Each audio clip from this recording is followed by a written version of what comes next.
Isang mapagpalang araw sa lahat mga kasyasat worldwide. Welcome back sa aking channel.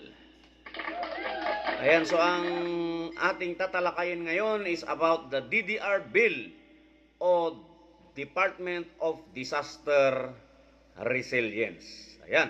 So nakita natin kahapon na ibinalik ni Senator Bongo ang bilang isa sa kanyang priority bills this 28th Congress ang Department of Disaster Resilience. So sana magiging batas na ito, no, sapagkat no, sa paniniwala natin isa ito, no, sa mga paraan upang mawala ang korupsyon, no, o pamumulitika sa hanay ng LGU when it comes to the distributions of relief operations or ayuda in the event of natural disasters or calamities.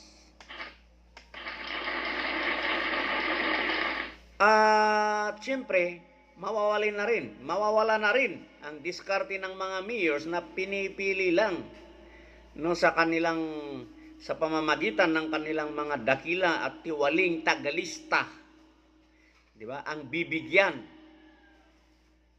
At minsan ito pa yung ginagamit na paraan upang gipitin ang kanilang mga kalaban o hindi taga-suporta. Siyempre para umamo o maging sunod-sunuran sa kanilang mga puwet. Hindi naman tayo bulag, no? Minsan nakikita natin 'yon. Mga kababayan, di ba? Gaya ng sinabi ko, no, hindi lingid sa atin na nagaganap sa ating lipunan, no, ang ganitong diskarte kapag dumarating ang kalamidad. Talamak kasi ang pamumulitika, no, pagdating sa pamimigay ng mga ayuda, no, na hindi naman dapat mangyari, no, sapagkat siyempre ideally or practically dapat ang pamimigay ng ayuda ay pantay-pantay. May tama ba ako? Ayan. So I'm not saying na lahat naman nangyayari, sapagkat maraming local chief executives o mga mayors na ang gusto naman ay patas, di ba? At minsan sa pamimigay, hands-on pa nga sila kasi gusto nila talaga mabigyan lahat o pantay-pantay ang kanilang mga constituents. Pero hindi kasi talaga nawawala ang pamumulitika, no? Kasi hindi nga lingid sa atin, di ba? Itong mga nagdaang mga calamities, no? Mula naman noon hanggang ngayon, di ba? Hindi talaga maiwasan na yung distribution ba, di ba? Talagang pinopolitika. Kasi nakita naman natin sa mga reklamo, di ba? Minsan reported pa yan sa mainstream media. Kaya yun yung isa, no, kung bakit sinasabi natin na itong DDR bill, no, ay sana, no, ay importante at sana ito ay magiging ganap ng batas. No, another importance ng panukala, kapag ito kasi ay nagiging batas, at least magkaroon ng iisang diskarte o sistema when it comes to response and rescue operations. Kaya sa tingin natin, magiging mas maayos at mahusay ang pagsasagawa ng mga responders for that matter. Kasi yung command, iisa, hindi na sabog, no, from the national government. Kasi kung magiging department yan, siyempre may department head, no? Kumbaga parang yung DDR dito, parang sa Amerika, NASA. Yan, di ba? So kailangan, it's high time na maisabatas na ang nasabing panukala. Of course, hindi naman mawawala ang participation ng LGU. Nandyan yan. Hindi naman pwedeng wala eh. Di ba? Palakpakan natin ang LGU.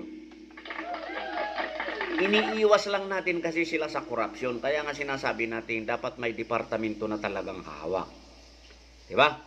Hindi lang naman LGU. Nandyan yung DPWH, PNP, AFP, yan yung mga kailangan no? And so on and so forth, no? Lahat ng institusyon na pwedeng tumulong, pero at least may iisang ang departamento na mangunguna, no? Iisang bastonero, ika nga. Diba?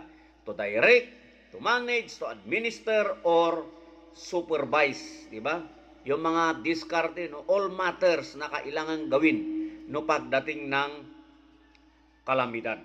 Ayan. So, this time sana ay maipapasana itong bill na ito. Kasi nung nakaraan, amenable naman yung mga Senado. Gusto naman nila itin Congress yata yun.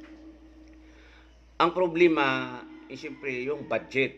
Di ba? Yung budget issue. Pero gaya ng sinabi natin, marami namang departamento dyan na hindi performing. No, yun na lang sana yung buwagin. At ipapalit na lang itong, di ba, DDR na ito, no, Department of Disaster Resilience, no, para magiging, mas, sa tingin kasi natin, no, mas magiging kapaki-pakinabang ito na departamento kisa sa iba dyan. Okay? So anyway, opinion lang naman natin yun, pero sa tingin natin, sa paniniwala natin, napakahalaga itong DDR bill. At yung mga binanggit natin, yung mga pinagdadaldal natin, no, ilan lang sa mga rason. At kung gusto nyo naman makita yung bill na ito, pipili nyo naman nakapos na, posted naman na yan. No? Kasi ilang taon na ito, panukala pa ito noong panahon ni dating Pangulong Digong. At sana this time naman sa panahon ni PBBM, magiging batas na ang DDR bill. Okay, hanggang sa muli.